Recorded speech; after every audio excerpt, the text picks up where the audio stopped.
Whether your kiddo's in therapy or not, I think parent involvement is a huge factor in what we do.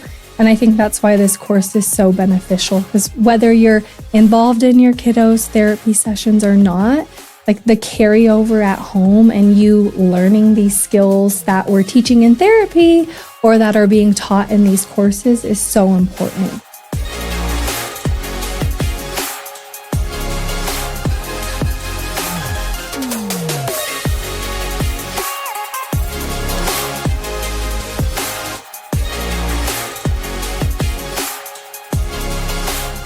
Hello, everybody. Welcome back to another episode of Therapy Unmasked. Today, we are joined by Bree, one of our speech language pathologists here at Ability Innovations. And as always, we're joined by Nick as well.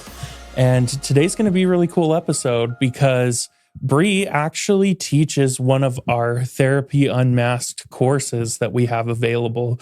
So we're going to have her talk about that for a little bit. But before diving into that, I just want to kind of get to know, why did you decide to be an SLP? What was kind of the driving force behind that? I mean, I always knew that I wanted to help people and work with people and specifically work with children. And I didn't know if I wanted to be a teacher or a nurse, which are kind of different fields. Yeah. But I was like starting college and going back and forth. And I had kind of a mentor who was a teacher, and she told me, have you ever considered speech pathology? Because you could work in the schools or you could work in a medical setting. So it's like a blend of those worlds. Yeah, exactly. So she was like, you could go back and forth. You can kind of combine them.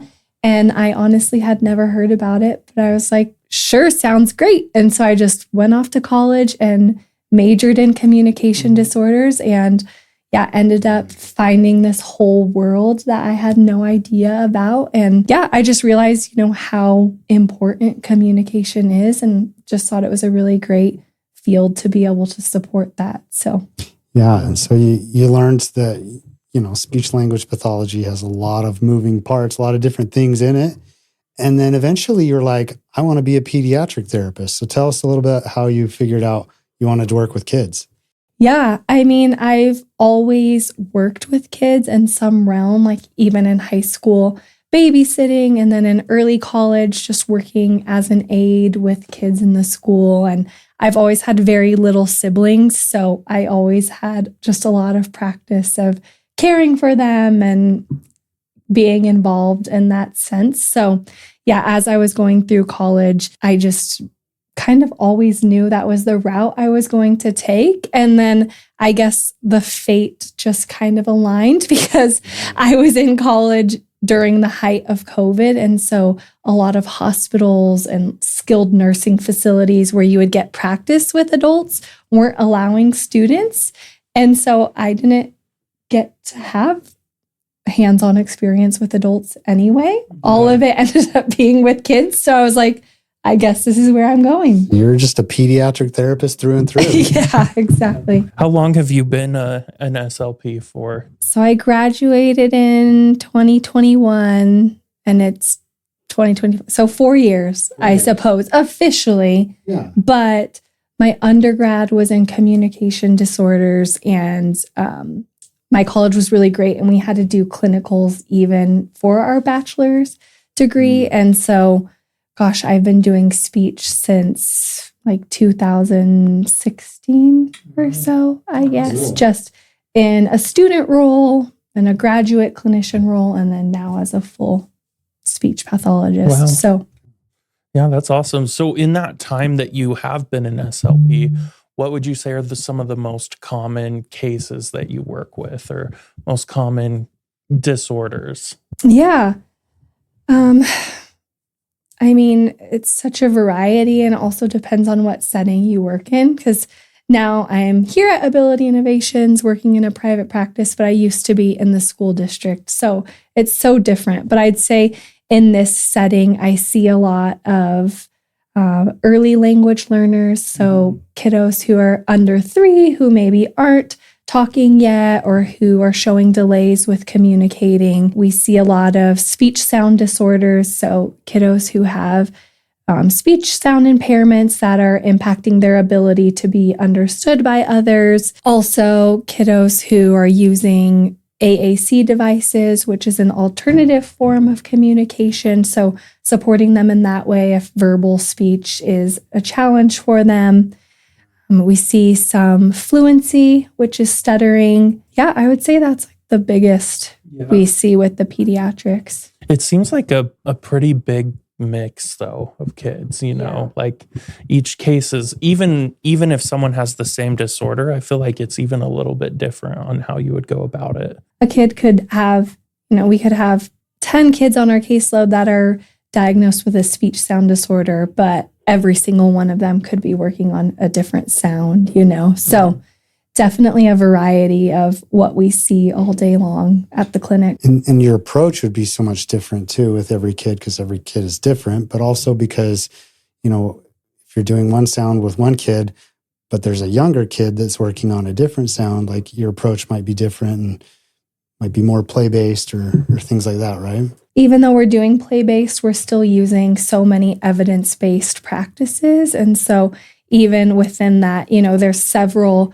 evidence-based practices in order to treat a speech sound disorder. Right. And so depending on what sounds the kid is struggling with or how severe it is, there's different practices that may be better for one kiddo versus the other. And so always taking those kinds of things into consideration. And you can't just use the same approach for every single kid, because that's not using your research and the evidence that works. And so, researching and looking into the kiddo and deciding based off of what their challenges are, their strengths are, and also the research, which approach is going to be the best. So, yeah, there's an art and a science to it, right? Yeah, absolutely. Yeah. Well, also, I mean, I didn't know this before we had this conversation, but you've had the opportunity to be in the school district and in the private practice. What would you say are some like key differences between the two? And maybe like how can kids use both to reach their goals? I mean, I think the biggest difference is the services that you receive in the school always have to impact education. And so the goals that you're going to be working on in the school are going to be tailored towards helping the child access their education and the curriculum. Whereas here in the private practice, it can be anything that impacts their life. And so if there are challenges that are going on at home or in the community, parents could use outside services to, target more everyday life things rather than just the impact on the education. Also in the schools, a lot of the times they're group-based services, whereas here in the private practice realm, it's typically individual. And so getting the school services are great. It's free to the families. I think it's always, recommended. The kid gets it while they're there at school, so the parent doesn't have to take extra time. But if the child is needing more individualized one-on-one care and attention, that's where the private practice world is beneficial. Yeah. You've had that experience too. Yeah, I have. And just like you said, like it always has to go towards their education environment and the curriculum that they use in the schools. But there's a lot of things that the school district just doesn't really touch, right? Yeah. And parents need to be open to the idea that, hey, my kid might need a little bit more than just the services in the schools. And that's one of the reasons why we're here today, is because I saw that too. There is one more thing I wanted to touch on, which is Heritability Innovations. We've talked a little bit about how we are a play-based therapy. We also take on the term of child-led play-based therapy. Could you explain maybe what that means to have your therapy session be child-led and how you can make that important to the child to where they can still reach their milestones and goals? So I think rather than being clinician directed, where we're coming in with this whole plan and agenda of this is exactly what the child's going to do and this is how we're going to make it work, instead we kind of go in with flexibility and allow the child to guide the activities of the session. And then we implement our therapeutic practices and whatever goals the child is working on within that. So if they choose they want to do Play-Doh today, then we're going to be going in with the mindset of this is what we're working on today within whatever activity the child chooses. So if we're working on increasing vocabulary today, maybe during Play-Doh, we're going to be modeling different actions and making different shapes and,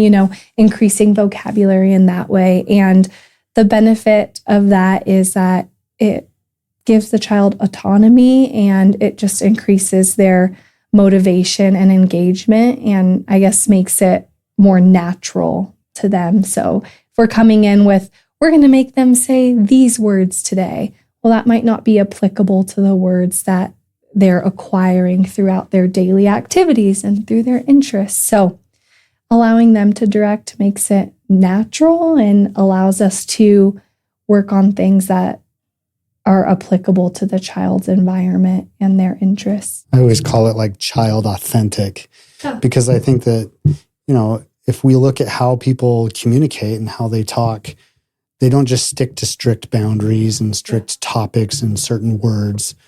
They come up with it naturally in what's occurring around them. So I love that. They're not robots, we can't just go in and tell them, you're going to say this these today. words into you. Yeah, exactly. They need to build their own vocabulary and have their own, they have their own voice. And so just being able to expand on that. So we're going to just transition real quick from your therapy here at the clinic to this course that you offer with us called Under Therapy Unmasked, and it's at-home speech learning. Do you want to tell us a little bit about that course and the things you offer in that course and maybe who it's for? So in the course, there's various topics, and I would say most of them are the most common things that we see as pediatric speech pathologists, and especially what we treat here. So it goes into different milestones and also how to support those milestones and what to do if your child is maybe falling behind on those milestones. So for example, it goes to early language development, and then how to facilitate early language, and then later language development. So lots of different topics that we go into. So this course would be beneficial for any parents that maybe just want to learn more about speech and language development in their children and want to learn more about what milestones to watch out for. Also how to support those milestones in a typically developing child, or if your child is showing signs of falling behind on milestones, may be beneficial for those parents too, to just learn some skills that we teach here throughout our therapy sessions in order to implement them at home. What about a family that maybe they're already in therapy? Maybe it's school-based therapy, and they're thinking, well, maybe my kid could benefit from a little bit more, but we're kind of far away from Ability Innovations or other facilities like this, and they just want to try some things at home. Would this benefit them too? Yeah, definitely. Even if their kid's already in therapy? Yeah, definitely. I mean, whether your kiddo's in therapy or not, I think parent involvement is a huge factor in what we do. And I think that's why this course is so beneficial, because whether you're involved in your kiddo's therapy sessions or not, the carryover at home and you learning these skills that we're teaching in therapy or that are being taught in these courses is so important, because, we see the kiddo 30, 45 minutes per week, but parents are with their kids all day, every day. And so parents being able to learn these skills and use them at home is so beneficial for a child's progress. A lot of times that's our job as therapists, is to teach the parents how to do it and to coach them along and use our expertise in order to give them that support at home, because that's really where a big part of the progress takes place. I see the kids flourish. I see that a lot too, that we we get these snapshot views of kids. And sometimes just because we're in a clinic and they see us as kind of like the person working on that with them, we get all of the progress that we might see, but they may not see that at home. Yeah. And so if the parents can learn how to be that therapist at home, that could be super empowering because they're spending the bulk of their time communicating at home with their parents. I love that. And I think like so much, like that's our goal as therapists, right? Is not for the kid to just be seeing us for 30 minutes a week for the rest of their life, but for them to make progress, for parents to learn how to do this on their own, and like for eventually as the kiddos make more and more progress, for us to be like the sounding board to bounce ideas off of, and try this at home or do this. And so here's some quick tips. Yeah. We're like, to try. We should be like the problem solvers eventually, not like fully trying to, quote unquote, fix it. Or, if you want to fix your kid, that's exactly what I was going to say. Yeah. Come and bring them here. It's not about that. We're part of the village, right? Right. Yeah, absolutely. I was also going to say too, I think the education aspect of it is really important too, because as a parent, if you're educated on what your child is going through, or maybe what certain speech delay or disorder, or I know you have a section in your course on using an AAC or stuttering. So if your child is experiencing those, it's important to understand, why is my child going through this, and how can I help them, and how can I better understand what they're going through and why they're doing what they're doing. And so I think that is also an important aspect of the courses, especially the ones you teach, where there is that educational component of this is the disorder, this is what we've researched on it, this is what we know about it, and this is what you can do to help your child at home. So I think that's a really good point. And I also see too that this course would really be something that a lot of parents would go, I don't know if my kid really needs speech services, but I have this feeling that they might, and I can try this out, try things at home, and then I can get a better idea of, oh yeah, my kid's really struggling with this. They need more help than I can give them, even with this course. Or they'll be like, well, I think I can get them through this, and we can work on this together at home. So it can really be like that, like split in the road where, yes, I can help them with this, or yeah, I got this course and it was a great segue to getting more and involved help. Yeah. And it could be a really, really powerful tool for parents. Yeah, definitely.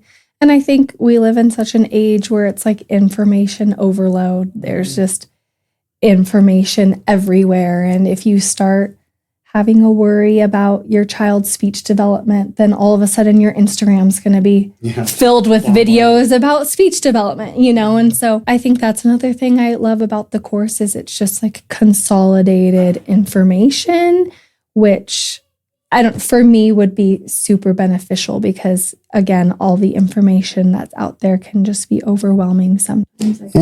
And you're a licensed professional. Right. Yes. That was also what I was going to say is there's a lot of good information online, right? But there's a lot of bad information and misinformation out there. And it's hard, for people, who haven't received the education to know like which information is true and which information is false. So another idea that I just had is a lot of times there are really long wait lists for services in places, or even if you're trying to get your child an IEP at school, it can be like a 3 to 6 month process. Wow. Or because it's usually like 3 months just to get the evaluation done. But before that, you may have to go through a process of even agreeing to the evaluation. And then a lot of private practices, there's month-long wait lists. So I think this course could also be a good segue for those parents that are in the waiting. Maybe you have intention to get services, but you just can't quite get there yet because of insurance or wait lists. And so this may be beneficial for those parents to start working on things ahead of time. And we've tried to make all of our courses as attainable as possible for all of our families and anyone that's interested. So your course is for sale for $29.99 as a flat fee. Or you can sign up for our Therapy Unmasked membership, which is $14.99 a month. and that gets you access to every course that we offer. Which includes OT and OT feeding. and PT and feeding, right. And even your speech one. So so if you're seeing lots of things, you could definitely take advantage of that. Yeah. Mm-hmm. So thanks for talking to us about that. I really appreciate it. I had one more question for you, and then I'm sure Nick might have one more. He has a favorite question he likes to ask everyone. But my question is, what are some of your favorite activities to do here at Ability Innovations? Because we have a lot of toys and we have a lot of fun here. If you could pick like maybe your top 3 favorite activities to do here, what would it be? I love doing swings.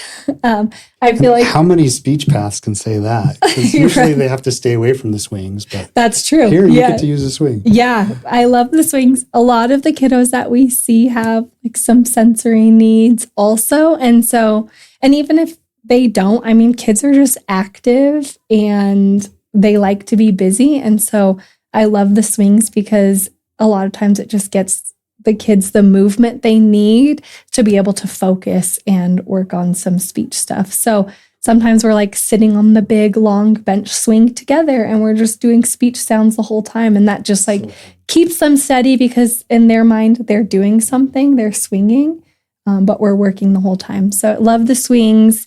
I love doing sensory bins like the Play-Doh or the rice bins. There's so many actions and sounds that you can implement into those. And that also keeps the kids really focused and engaged in one activity. And usually we get a lot of opportunities to model, and the kiddos are really interested in repeating and trying to mimic your actions. And so we get a lot of engagement with those. I love like all the cause and effect toys. We get a lot of good opportunities and ability to kind of pause and allow the child to interact and turn take. So yeah, awesome. Cool. That's great.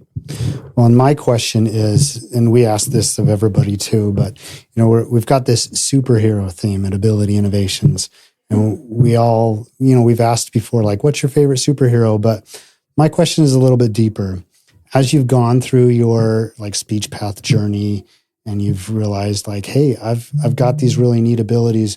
What's one of your superhero abilities that you've learned about yourself as you've been a speech path? My ability to just like build rapport with kiddos and families. I've been able to like build really close relationships with the parents and like the family unit as a whole. And I feel like that really helps, like you said earlier, the village that we are, and just providing the kiddos with the best care possible, because then we're able to have open communication back and forth. And that really provides, the best therapy possible for the child, because we're really able to determine what their strengths and challenges are. And I just think it's so important for effective therapy. Yeah. Well, and what a rewarding superpower too. So, yeah. That's so cool.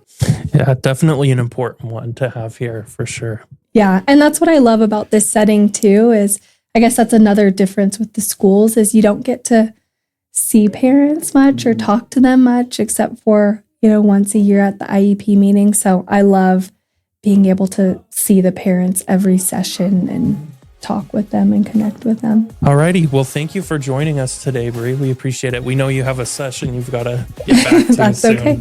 But Thank you so much. Yeah, of course.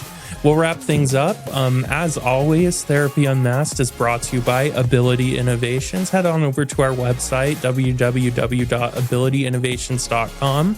We've got tons of great things going on right now.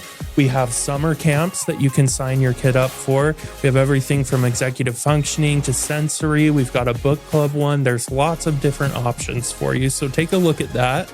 And as we talked about today, we do offer those courses that you can sign up for. We've got speech, physical therapy, and lots of occupational therapy courses that are available. And we even try to offer as many free resources to you guys as possible. Our licensed therapists, they write blogs for us all the time that we put up on the website. And we have podcast episodes, and we even have like a free milestones chart that you can go and download and see if your kid is right where they're supposed to be in their growth and development. So all of that being said, we're so grateful to Bree for joining us today. And we hope you guys have a great rest of your day, and we'll see you in the next episode. Bye. Bye. Bye.